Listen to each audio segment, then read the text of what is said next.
Bienvenue dans ce nouveau billet de la Bourse en stress, donc en date du 1er septembre 2023. Ça y est, donc tous les acteurs sont revenus. Les vacances pour un grand nombre, ça y est, c'est terminé. Donc maintenant, nous allons reprendre le fil normal d'un billet plus caution. Alors pour rappel, au mois de novembre, donc nous organisons donc deux formations.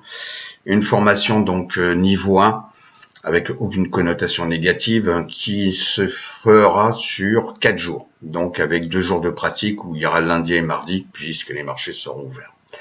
Donc ça c'est du 4 novembre au 7 novembre. Un niveau expert, donc pour ceux qui ont fait le niveau 1, on proposera donc, et vous avez déjà reçu le programme, donc un niveau expert où on ira plus en détail et on maîtrisera d'autres éléments. Donc ça, ce sera du samedi 11 et le dimanche 12. Donc où c'est à l'hôtel donc Atrium, juste à côté donc de l'aéroport Charles de Gaulle. OK. Et puis si vous avez besoin d'une information, la bourse en stress @gmail.com. Alors, où est-ce que nous en sommes donc ce 1er septembre 2023? Alors déjà, le SPX, on va voir la courbe mensuelle. En tous les cas, il va bien. On est au-dessus de la moyenne mobile 50 et la moyenne mobile est au-dessus de la 200. Le pétrole, donc on est maintenant sur un plus haut depuis donc novembre 2022. L'énergie s'est repris. On est sur un plus haut du 15 février 2023. Bon, alors est-ce qu'on rentre sur une saisonnalité où l'énergie, généralement à la fin d'année, c'est là où effectivement on va avoir donc besoin un peu d'énergie parce qu'il va faire froid, etc. Bon. La technologie XLK, XLK qui est quand même un secteur hyper important, on voit bien comme quoi on est au-dessus de la 50 et la 50 est au-dessus de la 200. Même remarque pour le SP500, on est bien bullish. Le dollar index. Alors, bien entendu, le contexte international, vous dire, voilà, la dédollarisation, etc. Tous les cas, le dollar index, donc c'est le dollar par rapport à un panel de monnaie, l'euro, japonais yen, etc. Bon, en tous les cas, on est sur un plus haut par rapport à juin 2023. Il n'y a pas longtemps, mais il reprend de la vigueur. Alors, par contre, celui qui prend moins de vigueur, c'est quand même l'euro. Donc j'espère que tous ceux qui ont un compte et qui traitent les options américaines sont passés sur du dollar depuis belle lurette. Alors Bitcoin, nous ne sommes pas une chaîne Bitcoin, il y en a suffisamment, on va pas faire. Mais en tous les cas, c'est un indicateur quand même le Bitcoin par rapport, c'est un peu comme les biotech, si oui, c'est par rapport au moral des investisseurs. OK? Donc pour l'instant, on est sur une zone, il avait monté un petit peu et puis on est sur une zone de support. On verra. De toute manière, je pense pas que les cryptos vont disparaître du jour au lendemain. Qu'elles soient menacées par le système qui essaye d'organiser, de centraliser, peut-être. Et puis l'or, on est toujours dans un range entre 175 $, donc GLD c'est un ETF qui est adossé sur l'once d'or, donc il y a un rapport 10 à peu près. Et donc on se situe sur un range 175 $ et 184 $. Et puis on navigue là-dedans. Donc vous voyez, on est actuellement à 180. C'est pas le bon moment pour faire vraiment, on va dire, si on part de l'idée qu'avec une stratégie option, le cours ne part pas, il y a des stratégies options là-dessus. Et ça, c'est ce qu'on voit également pendant la formation sur les options.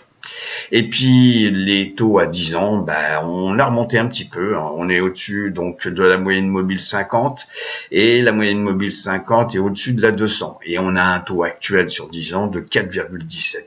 Alors est-ce que les taux vont continuer de monter?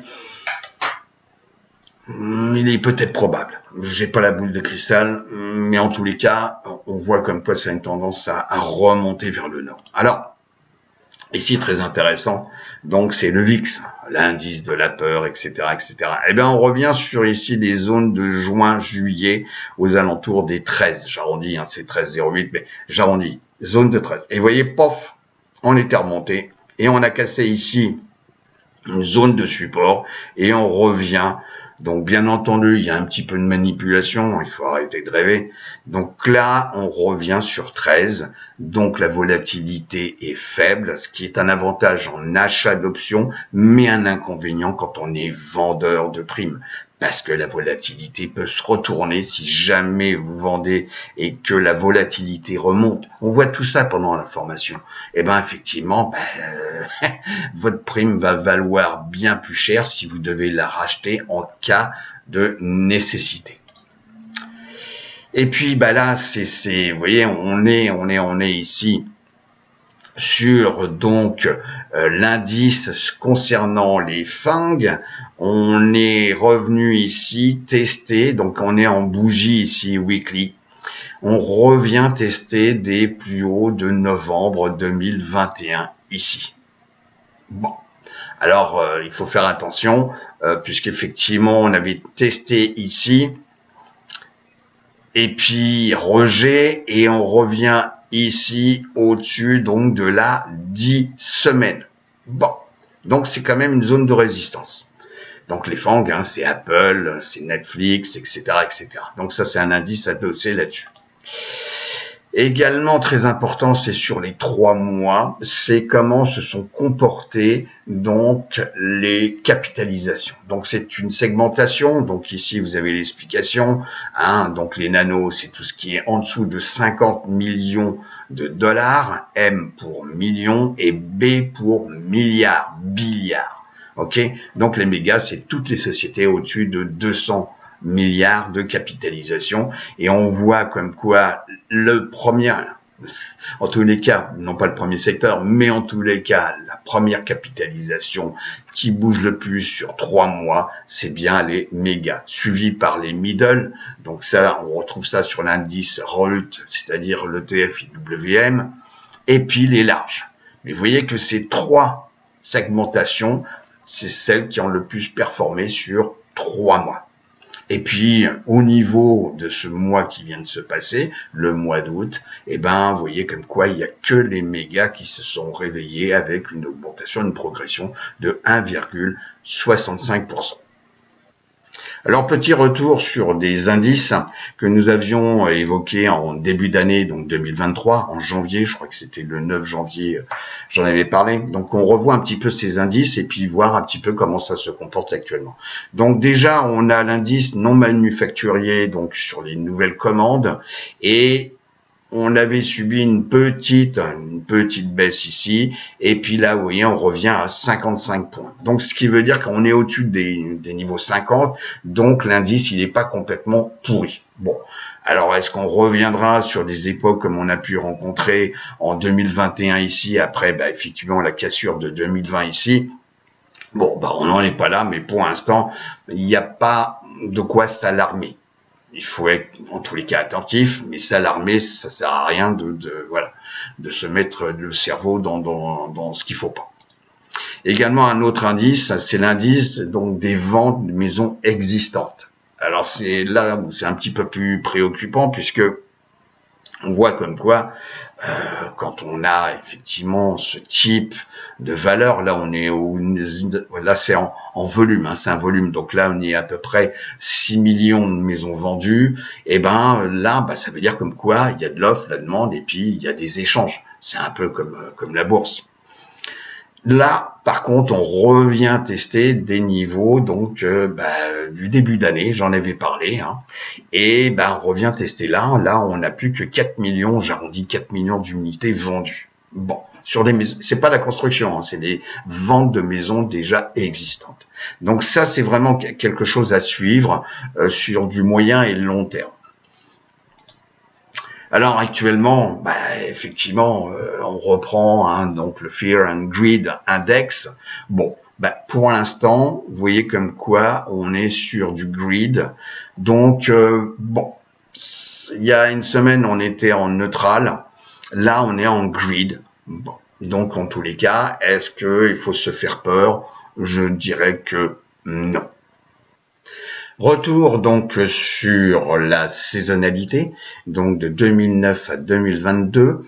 Et nous pouvons voir que au mois de août, généralement, on n'a que 50% des probabilités pour que le cours finisse plus haut qu'il n'avait commencé. Et on verra que pour le mois d'août, c'est l'inverse. Comme quoi on a fini plus bas. Mais on voit ça juste après. En termes de distribution des probabilités, on n'a que 50% que le mois de septembre puisse nous permettre de finir plus haut à la fin du mois qu'on a commencé au début du mois de septembre. Et puis, généralement, la fin d'année nous régale un petit peu plus, puisqu'on voit la distribution donc sur octobre, sur novembre et sur décembre. Donc pour ceux qui traitent les options, bien entendu, la fin d'année, si on doit vendre donc des options par exemple, il faut tenir compte de la volatilité donc du VIX, mais de la volatilité implicite aussi. Et effectivement, la fin d'année peut nous régaler de telle sorte que si la probabilité du cours puisse monter, fait comme quoi la prime va baisser et donc on peut rentabiliser rapidement une vente de put. Alors, graphiquement, nous sommes ici en mensuel, donc le SP500. Le SP500, nous n'avons pas fait encore des plus hauts de ce qu'on a pu ici avoir en 2021, donc voilà, 2022. Cependant, on s'en rapproche. Le mois d'août, on a fini plus bas qu'on avait commencé. Le mois de septembre ne vient que de commencer, donc il n'y a aucune signification à avoir, en tous les cas, ce jour. Et puis, on est bien au-dessus de la moyenne mobile 17 mois, qui est pour moi, je ne détiens pas donc la vérité, mais pour moi, c'est mon indicateur de tendance, donc long terme, moyen terme. Concernant le Nasdaq 100 à travers l'indice NDX, donc, effectivement, même remarque, on s'approche des plus hauts qu'on a pu avoir, donc début 2022, fin 2021. On n'a pas dépassé, mais par contre, on était venu ici casser, donc, la bande inférieure de Bollinger, et puis on l'a refait ici, et puis action-réaction avec des belles bougies engolfant ici. Donc, pour l'instant, je dirais comme quoi c'est quand même positif. Le Dow Jones industriel, donc là, on est toujours en mensuel. Vous voyez comme quoi, donc le mois d'août, on a fini plus bas qu'on avait commencé. Et donc là, on est en dessous des plus hauts. Donc 2021, début 2022. Concernant le Russell 2000. Le Russell 2000, donc le RUT, donc c'est quelque chose, donc le RUT c'est l'indice et donc en termes de TF c'est IWM pour vous le rappeler. Donc ça c'est je dirais un compartiment intéressant à voir puisque effectivement c'est vraiment l'économie, c'est 2000 sociétés vraiment de l'économie américaine.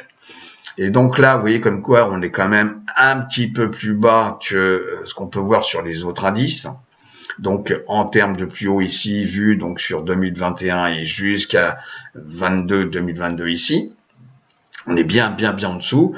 On est au-dessus de la 17 mois, mais bon, pour l'instant, la petite bougie ici qui engolfe la bougie du mois de juillet, on va attendre en tous les cas comment se déroule le mois de septembre. Alors ça c'est quelque chose d'important, c'est le pourcentage des sociétés composant le SP500 dont le cours est au-dessus de leur moyenne mobile de 100 jours. Et on voit que on a clôturé, donc ici on est en bougie daily, on a clôturé donc le 1er septembre avec 55,26% des sociétés composant le SP500 dont le cours est au-dessus de la moyenne mobile de 100 jours.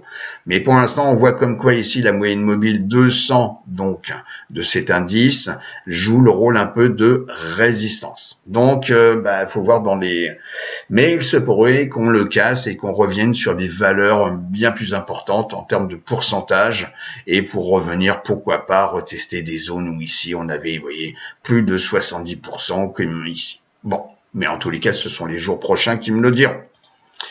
Alors ça, c'est un indice de récession. Alors, bien entendu, je n'ai pas la boule de cristal. Autant j'ai peut-être quelques inquiétudes Et on l'a évoqué donc pendant les formations options, donc une petite inquiétude sur 2024. Cependant, pour l'instant, est-ce que, alors même si les chiffres sont manipulés, bon, ça tout le monde le sait, mais en tous les cas, est-ce que vraiment sur le marché américain, on est en récession? Pour l'instant, je dirais non. Bon. Par contre, nous sommes sur des niveaux qu'on peut retrouver ici pendant la période de 2007, 2008, 2009, où on voit effectivement la récession a explosé. Pour l'instant, je dirais comme quoi le niveau est faible, mais en tous les cas, il est plus élevé que ici. Ici, c'était donc début d'année 2020, où effectivement on est allé directement à des niveaux très forts en termes de récession. Pour l'instant, il faut juste regarder comment ça se comporte et ne jamais oublier de regarder dans le temps passé, où ici nous étions en 2007 et c'était le début de la récession et de la crise, donc 2007 jusqu'à 2009, donc au mois de mars. Alors, ça aussi c'est très important, en tous les cas me concernant. Vous savez, à un moment donné, chacun va avoir son outil. C'est pas l'outil d'autre qui est plus important que le sien, mais simplement c'est d'avoir un outil et de le comprendre. Donc moi, la comparaison de la volatilité par rapport à la volatilité, excusez-moi, est donc un très bon indicateur. Donc là, nous sommes en bougie, donc weekly. Et ici en jaune, vous avez donc le SP500, le SPX. Et bien entendu, le comportement du VVIX divisé par VIX est toujours un signal, en tous les cas intéressant, sur son comportement et entre autres par rapport aux moyennes mobiles ici qui peuvent être donc en bleu c'est la 10 semaines, en noir la 50 semaines et ici la 200 semaines. Donc pour l'instant, je dirais que nous sommes, donc vous voyez, pendant un certain temps, on a ici la formation d'un triangle, on a testé et puis on avait toujours les plus bas et on a cassé ici. Bon, donc on est en zone, je dirais, plus positive, on est avec un rapport de 6,32. C'est les secteurs, si on est en secteur sur 6 mois. Et donc vous avez ici donc le SP500, donc sur 6 mois. Vous avez ici donc tout ce qui est discrétionnaire, donc XLY. Ici vous avez XLC, donc c'est les services de télécommunication. Ici vous avez la technologie. Ici vous avez les industriels. Ça c'est les matériaux de base. Ici l'énergie qui se réveille un peu. C'est pas les performances qu'on a ici sur la technologie, soit. Mais enfin c'est pas nul non plus. Et ici vous avez les couches culottes, les staples. Ici, vous avez la santé et les utilities, c'est nul, voilà. Donc, je vous rappelle aussi, comme pour les staples, les utilities est un secteur refuge quand le moral des investisseurs n'est pas au top ou quand, effectivement, les marchés commencent à baisser et, effectivement, généralement, les staples et les utilities, parce qu'il peut y avoir donc des dividendes, c'est pas celle qui bouge et qui baisse le plus fortement possible par rapport à des secteurs comme la technologie, les biotech, etc. Et puis là, vous avez les financières, donc grosso modo, pour faire un résumé, on n'est pas à 1,1, on a 0 de progression sur 6 mois, et puis là, comme les real estate. Alors, si par contre on regarde donc sur ici 3 mois, sur 3 mois, vous voyez comme quoi ils sont tous positifs, sauf les staples, donc même remarque que j'ai bien de formuler. Mais par contre, vous voyez que l'énergie s'est bien réveillée, puisque l'énergie sur 3 mois surplace donc la technologie. Sur 1 mois, donc les sous-secteurs, ce qu'on appelle les industries. Donc là, c'est par décroissance de la performance sur 1 mois. Et on retrouve, on l'avait évoqué la semaine dernière, donc tout ce qui est uranium, etc., etc. Donc je vous ai mis les 20 premiers, sachant comme quoi il y a 144 industries au total. Donc, vous voyez comme quoi, sur 1 mois, il y en a qui performent. Sur la semaine, l'uranium a bien performé, comme tout ce qui est charbon donc pour le coking, etc., etc. Et la performance ici, donc sur 6 mois, 1 an, depuis donc le début d'année et la performance donc de vendredi 1er février. Septembre, excusez-moi. Voilà. Donc pour l'instant, vous avez les 20 premiers. Vous voyez, on retrouve les jeux d'argent. Donc moi, je continue toujours à regarder les biotech, et c'est pour ça que je vais vous montrer quelque chose juste après. Donc qui a une performance de 6% quand même sur le mois d'août, quand même. Vous voyez, et puis sur 3 mois, 4%, bon, depuis 6 mois, un petit peu plus de 6,5%, et depuis un an, 13%, donc virgule, 14%, excusez-moi, et puis depuis le début d'année, 7%. Bon. Alors, ici, donc, je vous ai montré, donc ça c'est sur Finviz, donc au niveau des sociétés, donc la performance sur 6 mois des grosses sociétés ou des moins grosses, hein. Et donc, vous voyez comme quoi, par exemple, Nvidia, vous avez une progression sur 6 mois de plus de 100%. Et c'est quand même pas rien. Qui est plus de 45% pour Google, pour Meta, pour Tesla, regardez. Donc, Amazon, Apple, ok? Donc, voilà, et puis vous avez des secteurs, ici, comme l'énergie, Exxon, voilà, on a une petite progression de 0,63% sur 6 mois. Bon. Alors ça c'est un outil, alors on peut trouver ça sur d'autres plateformes et tout, donc ça c'est sur Barchart. C'est quand vous avez par exemple la volatilité, le VIX qui est relativement faible, ce qui est le cas aujourd'hui puisqu'on a un VIX aux alentours des 13. Alors bien entendu ça va toujours au détriment des vendeurs de primes. Alors, ce que je vais vous montrer, c'est pas une recommandation, non, pas du tout. C'est un petit exercice où effectivement vous avez le VIX qui est faible. Alors, on pourrait acheter une option dans l'espoir que le cours puisse monter et tout. Bon.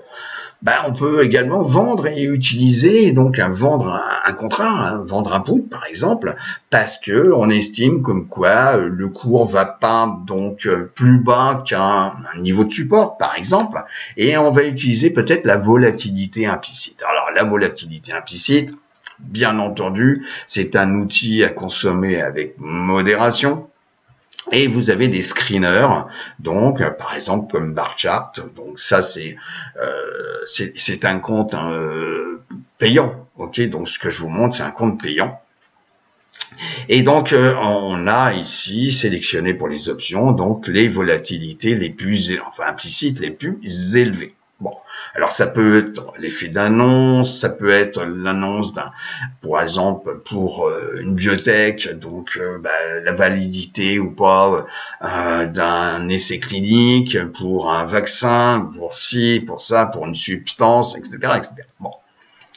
Et là, vous avez donc le screening qui a été fait par Barchart, où effectivement, vous avez le ticker, vous avez donc le type de contrat, vous avez le prix actuel, vous avez le strike. Donc ça, c'est le contrat actuel, c'est le prix donc pour le contrat, donc ça soit une vente à achat, etc. C'est ce qu'on appelle le strike.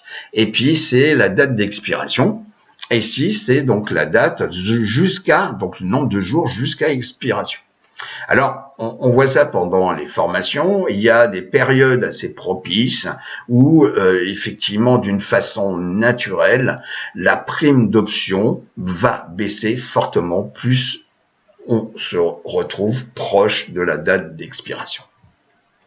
Et puis ensuite, vous avez le bid, donc ça c'est le prix, donc le midpoint, l'ask, voilà, le dernier cours, voilà, les volumes et l'open interest, et ça aussi on étudie l'open interest pendant les formations options, c'est pour moi très très très important. Et donc plus vous avez de l'open interest, et plus vous avez des acteurs, et plus votre marché devient volumique, c'est-à-dire c'est pas parce que vous avez acheté un truc et vous êtes tout content ou vendu un truc. Si vous avez besoin impérativement de clôturer une position, il faut des contreparties. Voilà. Mais c'est pour vous montrer la démarche dans le cas où effectivement actuellement la volatilité, le VIX, la peur est très faible, donc les primes sont relativement rikiki quand on est vendeur. Alors c'est intéressant pour acheter, mais quand on est vendeur, la prime est rikiki. Bon.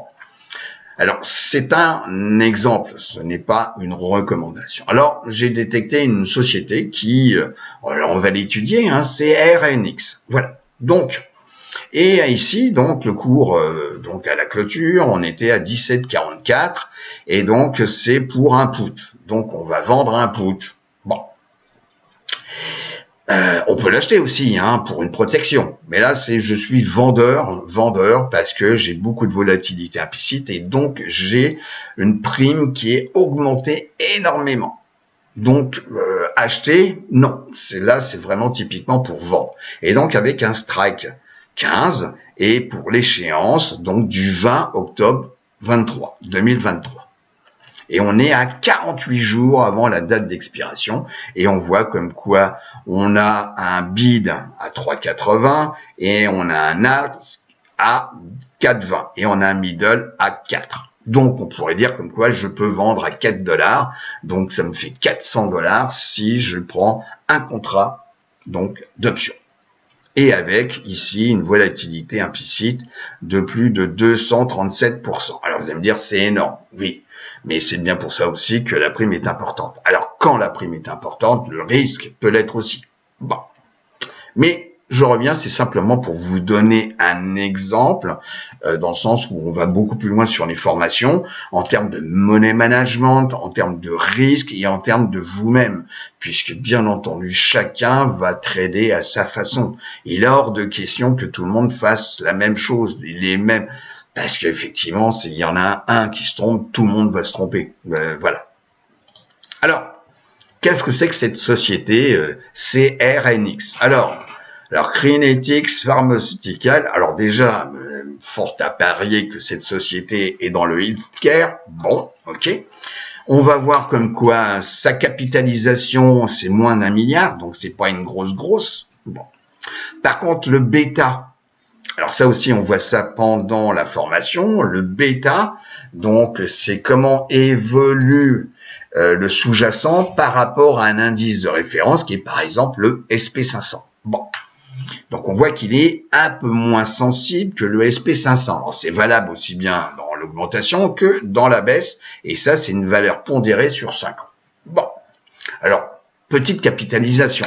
Donc si vous voulez, je vais pas mettre toutes mes économies sur cette société qui pourrait, déjà on va voir son profile, mais en tous les cas, bon, là c'est certain que c'est dans la santé. Bon, alors, à noter aussi que après clôture, je vous rappelle que les marchés donc continuent de fonctionner, donc c'est ce qu'on appelle l'aftermarket, donc pendant 30 minutes, et ça inclut les options, et donc il y a toujours des échanges de gré à gré qui se font après la clôture. Et là on voit comme quoi il y a eu des échanges de gré à gré après la clôture à 17,44 et que le cours a baissé de pratiquement 4%. Bon, donc il y a peut-être une peur, une mauvaise nouvelle, je sais pas. Bon, parce que en tous les cas, je reviens ici, voilà, le strike 15 m'intéresse, ok, et avec une prime, je fais le midpoint à 4 $. Ça m'intéresse. C'est pas du jeu, mais c'est la prime m'intéresse et je vous montre la démarche, une démarche logique. Après, vous faites pas, c'est pas de la recommandation, mais je vous montre une démarche. Donc, on regarde le profile. Alors profile, c'est sur Yahoo, vous allez là, tac, après avoir indiqué le tickers, et puis on voit bien typiquement que c'est la santé et bien sûr la biotech. Alors la biotech fait partie des secteurs, c'est pour ça que je vous ai montré également donc ce qui est crypto-monnaie, c'est là où il y a des taux de rendement qui peuvent être faramineux, mais qui peuvent être aussi catastrophiques. Ce qui est valable dans un sens est valable dans l'autre. Bon. Donc biotech, alors peut-être qu'il y a une nouvelle, donc il faudrait aller regarder sur internet. Vous avez des sites qui vous donnent donc les essais cliniques, la phase 1, 2, 3, etc. Donc faire quelque chose de plus approfondi sur cette société Crinetics Pharmaceutical. Bon, pour savoir s'il n'y a pas de la part de la FDA, donc effectivement une validation ou non validation, peut-être c'est ce qui explique la chute. C'est à étudier, mais je vous montre la démarche.